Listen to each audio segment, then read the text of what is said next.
And now, tonight's presentation of radio's outstanding theater of thrills, Suspense. Tonight, we bring you transcribed a story of a very ordinary family and what happens when a UFO lands in their backyard. We call it Heavens to Betsy. So now, starring Trude Marson and Hy Averback, here is tonight's suspense play, Heavens to Betsy.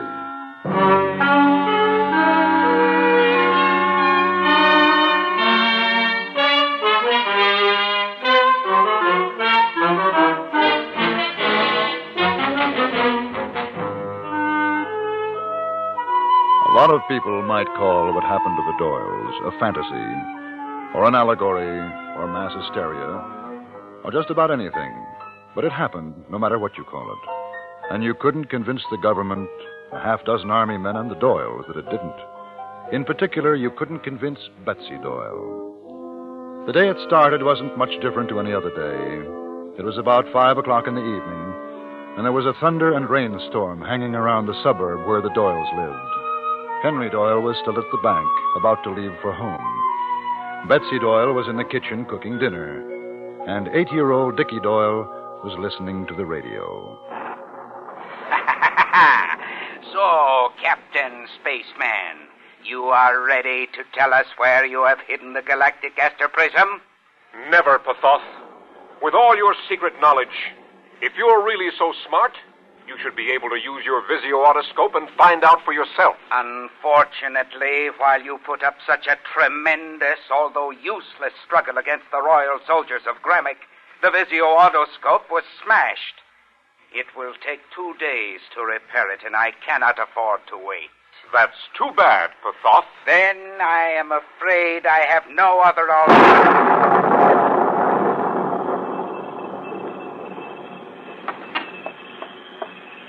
Darn it. Are you all right, dear? Oh, sure, Mom, but the darn it must have been a thunderbolt. It was awfully close. I felt it. Shook the house. Frightened me to death. Oh, Mom, it's an electrical storm, that's all. Well, that's all it is to you, but I don't like it. Hope your father gets home early. I hate him being out in this. Oh, radio? Oh, maybe a tube's gone out. I'll take it. No, you won't. Don't you touch that thing. You turn it off right now. But, Captain Space... I don't care. It's dangerous having the radio on in a storm like this. Oh, Mom, that's silly. Please do as I ask you, Dickie. Makes me nervous. Okay. You can help me in the kitchen if you want. Oh, I guess I'll read a book or something. Why don't you bring it in the kitchen and read it? You can keep me company. I wish you would. Okay, Mom. Hello? Hello, Bets. Are you all right over there? Ella? Hi. Oh, sure, we're fine. Wasn't that something? I thought it was right on the house. Oh, I was scared, too. I looked out the window and I saw the flash. It looked like it was in your backyard. Oh, thank heavens it wasn't. Must have been on the other side of the trees. Oh, I guess so. Honey, I've got to get back to my dinner. I'll call you back. Oh, okay.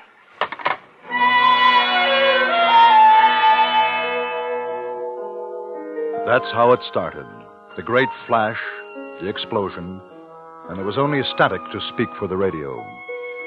Dickie took his latest space science comic book to the kitchen and became lost in willowy women of the future and their comrades in bravery, super ray gun-armed, invincible globe-headed, granite-jawed heroes.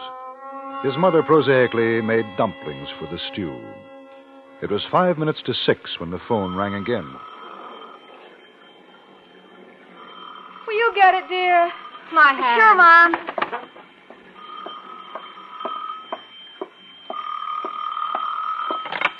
Oh, hello, Bets. This is Richard Doyle. Oh, Dickie, this is Mrs. Gilbert, dear. Is everything all right over there? Can I talk to your mother? Mom's making dumplings. She can't come to the phone. Oh. Well, ask her what that funny glow is over your way. Is there a fire in the woods? Did the thunderbolt set fire to something? I don't see anything. No fire around here, Mrs. Gilbert. Besides, the rain would put out a fire. Well, there is something glowing, Dickie. I can see it from my window. I don't know why you can't. It's right out there near your house. Maybe it's out the back. I'll take a look, Miss Gilbert. All right, dear. Who is it, Dickie? Miss Gilbert, Mom. She says there's a glow around here somewhere. Glow? Yeah, she thought it was a fire. I'm going to take a look out back. Oh, no, you're not. It's pouring out there. You can pull up the shade and see out the window. Okay. I'll be glad when your father gets home. I don't like these storms. Dickie, will you... What's that? I don't know, Mom. I guess it's what Mrs. Gilbert was talking about. Kind of a glow. Oh, it's in the backyard. It's on fire. No, it isn't. It's just something shining like... Pull down the shade. Pull down the shade. Hurry. Hurry. Oh, here. Oh, Mom. Oh, don't you be scared. We've got to think. What would your father do? Maybe we'd better You just... better give your old man a kiss. Hi, son. Oh, Hi, Henry, Dad. darling. I didn't hear you come in. No, I guess you didn't. I'm so... Dear, there's something out there. Where? In the back. We saw it. No! Oh, you mustn't go out. I don't get it. What? Look. See, Dad? All shining and glowy. Where'd that come from? I don't know. Ella called and said she saw it from her house, didn't she, Dickie? Yeah. Oh, hey, All Mom. right. Quiet, son. We've got to investigate this. Yeah, but Son, Dad... there's something out there, all right. No question about that. Can't see too well. The shrubs are in the way. It's like neon lights, only all over. You going out there, Dad? Can I come with you? Son, this is one of those times I was telling you about. Fools rush in where brave men fear to tread. You remember me telling you that? Yes, Dad. Well, this is one of those times.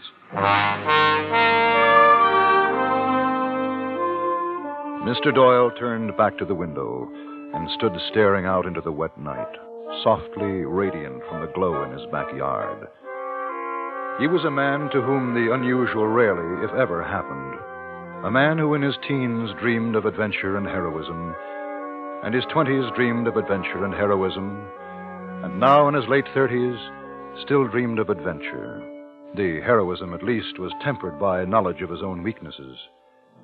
His life had been ordinary, and he could never completely forgive life for that.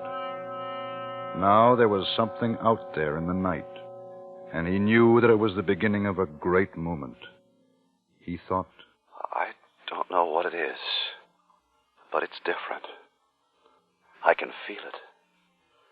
I know it. I'm a little afraid to go out and see, but I want to. It's my chance, whatever it is. It's come to me, to Betsy. It might even... Dad? Dad, what do you think? What do you think it is? Oh, yes, son. I was looking at it. This is a time for caution. Betsy, go up and get my pistol, will you? No. No, I will not. You call the police, the fire department. It's not a fire. It's a thing. Probably perfectly harmless, but I want to make sure. Oh, Henry, Dickie, get please. my pistol, will you? Oh, boy, sure, Dad. Be right back.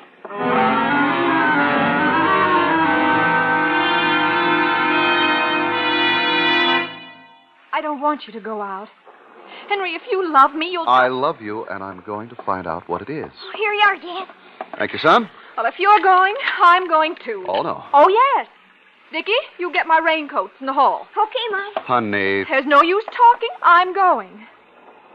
What do you think it is in the yard? I don't know, but I've got an idea. Oh, here, Mom. Can I come too, Dad? Can I? No, son, you stay here. Oh. All right, Henry. I'm ready. All right. Come on, and stay behind me, you understand? I'll watch from the window. Yes, you do that, son.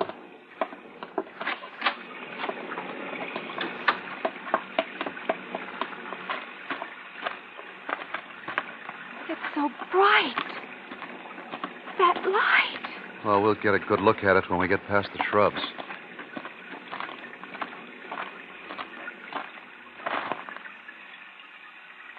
Henry. Look. You wanted to know what it is? I'll tell you. It's the greatest thing that's ever happened in the world.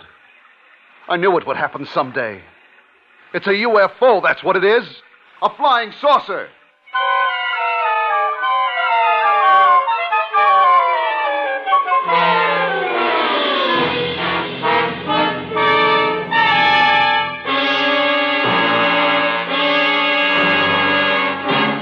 listening to Heavens to Betsy, tonight's presentation in radio's outstanding theater of thrills, Suspense.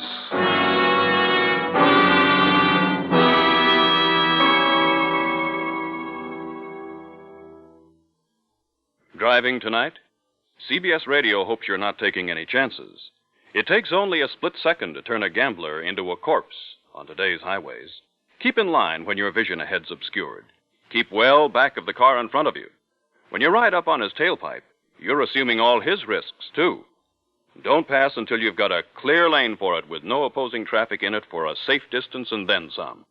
Play it smart and survive. And now, we bring back to our Hollywood soundstage Truda Marson and Hy Averback, starring in tonight's production, Heavens to Betsy, a tale well calculated to keep you in suspense.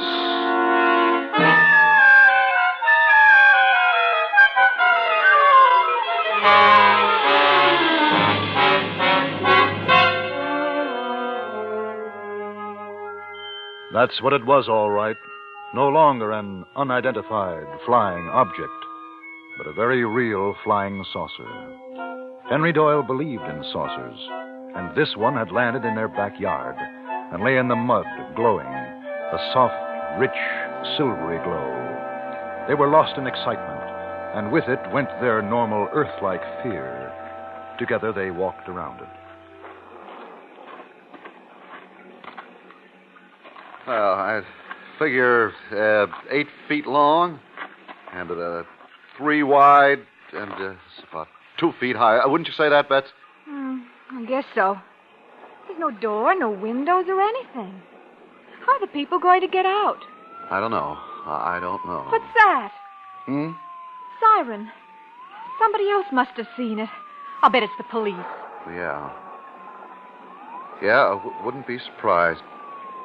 Come on, let's get inside. What are you going to do? If they come here, you let me do the talking. I don't want you or Dickie to say a word. But Henry, I want you to promise me this is the most important thing in our lives. I mean it, Bets. You promise? What's got into you, Henry? You're so funny. All I right, just don't... all right, I'll tell you. This thing, this saucer, it doesn't surprise me, see? I've known this was going to happen. I'm not like those people who laugh and make jokes about it. I knew it was coming. Up there on some planet, it's been planned for a long time, a billion miles away. They didn't surprise Henry Doyle, though. No. This is big. Bigger than you can imagine. And maybe we're the first people in the world to know about it. That's why, from here on, no matter what happens, I want you to let me do the talking. Do you understand? Yes, Henry.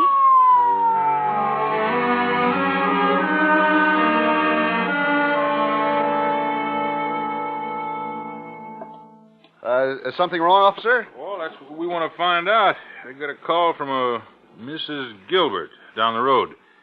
Said she called you a few minutes ago, and the kid answered and then went away and didn't come back. Oh, gee, the phone. I forgot. Mom, Mrs. Gilbert. Well, what's it all about? What's what all about, officer? Well, Mrs. Gilbert says there's a light or a glow or something over here. Well, I don't know. You got anything that glows here? I couldn't figure out what she was trying to say. Well, nothing wrong here, is there, Bets? No, nothing. It beats me. Well, Mrs. Gilbert is kind of nervous in storms. You know how it is. Dad, aren't you going to tell Son, you better get your hands washed for supper. Supper time, isn't it, dear? Heavens, yes, and everything will be ruined. Yes. Well, I'm sorry you had the trip for nothing, officer. Well, now, I'm glad everything's all right. Maybe we better take a look out back just to be on the safe side, huh? Why? I was just out there. It's fine. All the same, can't take chances, you know. Back door through here? Now, listen. This is my house. A man's house is his castle. If anything were wrong, I wouldn't be telling you everything's okay, would I? Oh, we'll just take a minute. Dinner's ready, dear. Well, you go ahead, folks. I'll take a... Oh. What's that? What? That. I don't see anything. What you got out there? Something on fire? Oh, that. Oh, nothing. Just a lighting arrangement. Kind of pretty, don't you think? Lighting?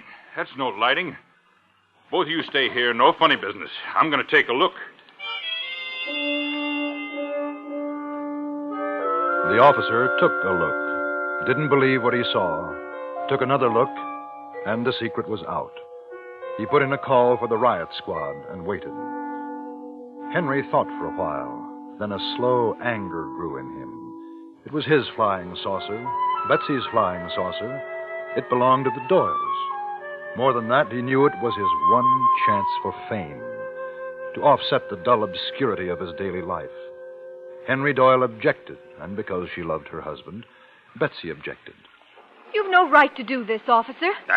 You're trespassing on my property, and you haven't got a warrant. There's no good saying, My husband is right. That saucer is mine. It's on my land. My land is paid for. It belongs to me. Disturbing the peace. Disturbing you. It isn't disturbing us. It isn't disturbing anybody. It's just sitting. Well, there's enemies inside. Who said they were enemies? Well, it's a fake. You just said it was full of enemies. Now, look, lady. This thing's got me real upset. I don't know what I'm saying. I'm scared if you want to know. But I'm a police officer and I got a job to do, and I'm staying here until I'm told otherwise. The riot squad came, the sergeant, followed by the inspector, followed by the chief of police. Henry Doyle said, "This is my house, my property, my flying saucer. You have no warrant. Get out of my house. Get off my property." Betsy agreed with every word. Then the FBI came, followed by some extremely important gentlemen in uniform. Henry was not impressed. I don't care what you say. In the morning, I'm going to see a lawyer. No, I'm going to get the federal district attorney. A man's house is his castle. You're all trespassing. Now, listen, no, Mr. Doyle. You listen, General. Sure. I know you're real interested in my saucer. Of course, when a few other fellas like me were trying to convince you they existed, you laughed at us. Well, now I'm laughing. Ha ha. My wife's laughing, too. It's in our backyard. It stays there. But have you any idea what kind of beings are in it? Did you ever stop to consider that they may be hostile to the earth? Well, that's my tough luck, not yours. It's my bit of earth. You're not going to touch that saucer. Right. A man's home is his castle. Right. Castle. The next morning, Henry Doyle proved it. He conferred with the U.S. District Attorney, who in turn conferred with Washington. And the upshot of all this was... The object now resting in the backyard of Mr. Henry Doyle is, until proved a menace to public welfare or hostile to these United States, his property, and shall remain inviolate.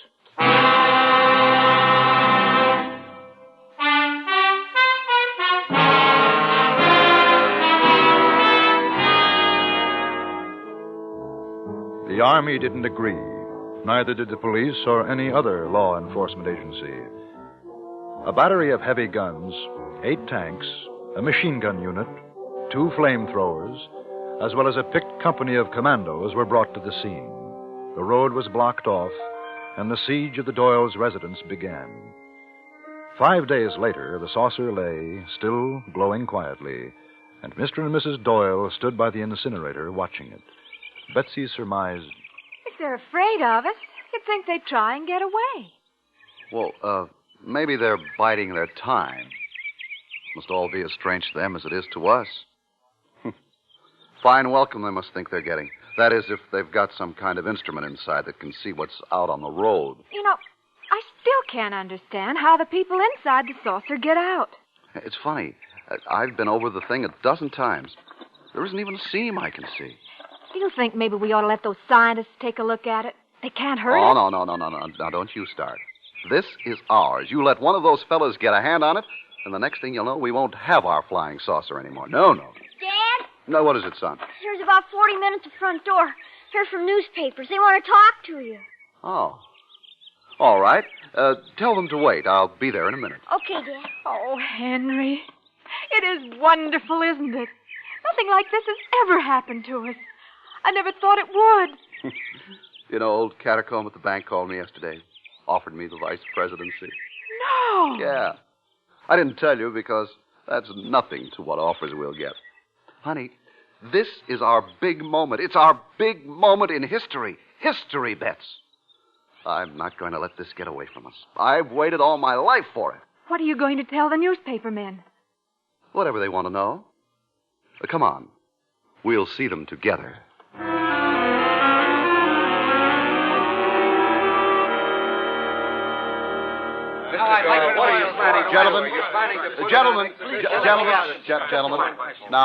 Gentlemen, you've asked my opinion of the object.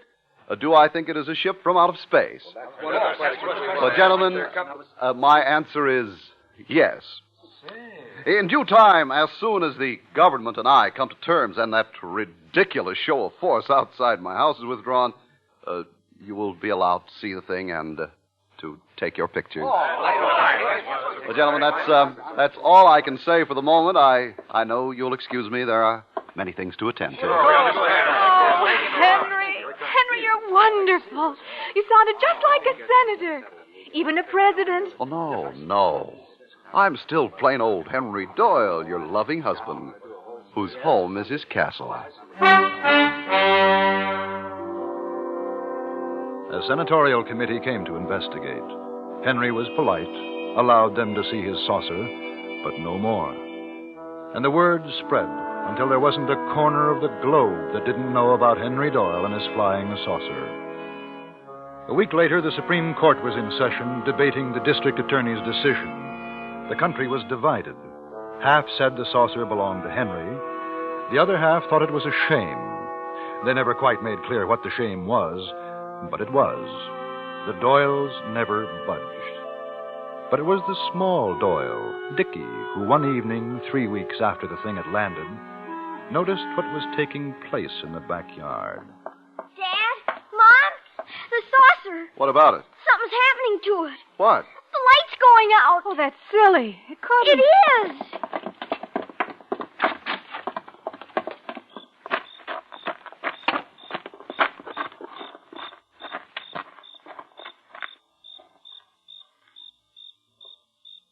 He's right. It's not as bright as it was. You can almost see it getting dimmer. What do you think's happening? I don't know. Maybe they're going to come out now. I don't know. Henry, I'm afraid. Oh, no, you don't have to be. Something's wrong with it. I can feel it. Oh, no, that's silly. It's the people inside I'm worried about. Maybe it's the power supply or their own special air. I'm Maybe afraid. It's getting dark awful quickly, Dad. We've got to do something. What? Maybe the scientists. Yeah, that's it. The scientists. You go and call them. They're at the Grand Hotel. All of them. Hurry, Betsy.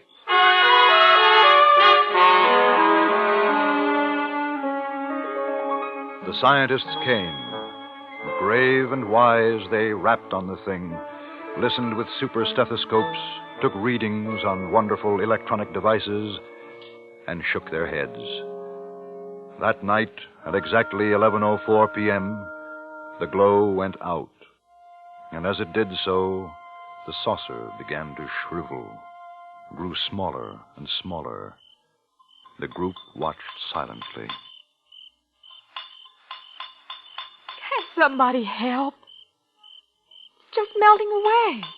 What can you do? It's dying. Henry, it's dying. We've got to help. I don't know. If we could get a sample of the substance, but we can't make a Oh, dent. I won't have you banging on it like that when it's dying. Stop it! Stop it! Honey, Bets. I mean it. Let it alone. It's no use anyway. It'll be gone soon. You can stop. It isn't any good. It was alive, Henry. It was alive. Honey, no. There were people in it. People from another planet. They couldn't live on Earth, that's all. No, you're wrong. I feel as if I've lost... Oh, I don't know, like losing Dickie. I tell you, it was alive. There wasn't anyone inside. That's it. That thing is all of it. You're tired, Mrs. Doyle. Why don't you go inside? Oh, you're fools! A woman knows. It was an animal, or maybe like us, only made differently. It was alive. And now it's dying.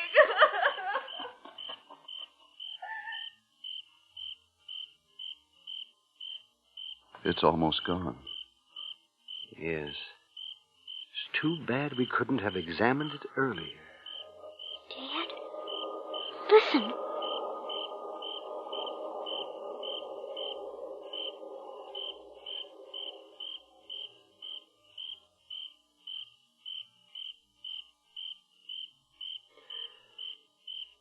It's gone. Yes. Did you hear that sound? Yes. Almost like a voice sighing. I wonder.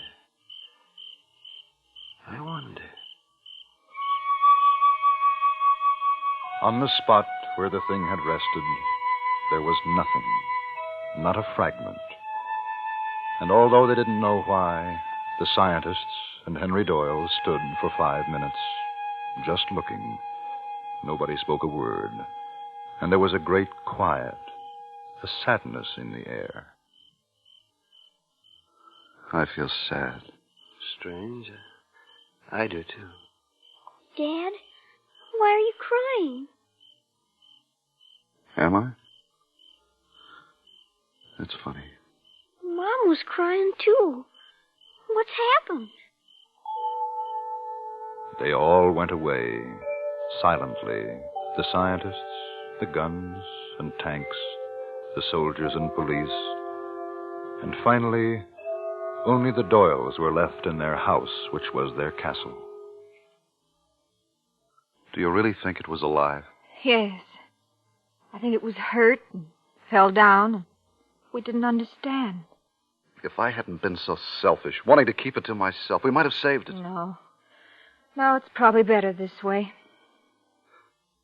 You know, everybody felt what you felt. Sad. Even the general. And the scientists. I wonder what it was.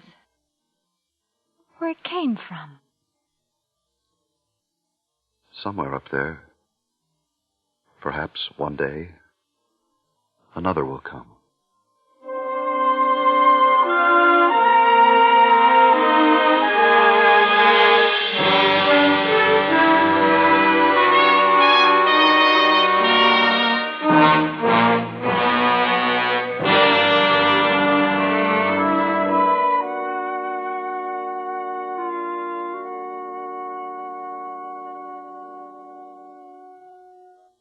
Suspense, in which Truda Marson and Hy Averback starred in tonight's presentation of Heavens to Betsy. Be sure to be listening for next week's presentation of radio's outstanding theater of thrills, Suspense.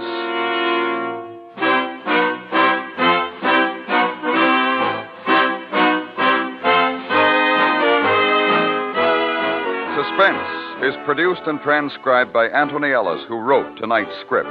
The music was composed by Rennie Garrigan and conducted by Wilbur Hatch. Featured in the cast were John Daner, Victor Perrin, Byron Kane, Richard Beals, Virginia Eiler, Barney Phillips, and Howard McNear. Dr. Jim Brent, a young, skillful doctor, shows determination but little talent in caring for his family after the death of his wife. The problems that beset him on his road of life are yours to listen to Monday through Friday in the daytime on most of these same stations.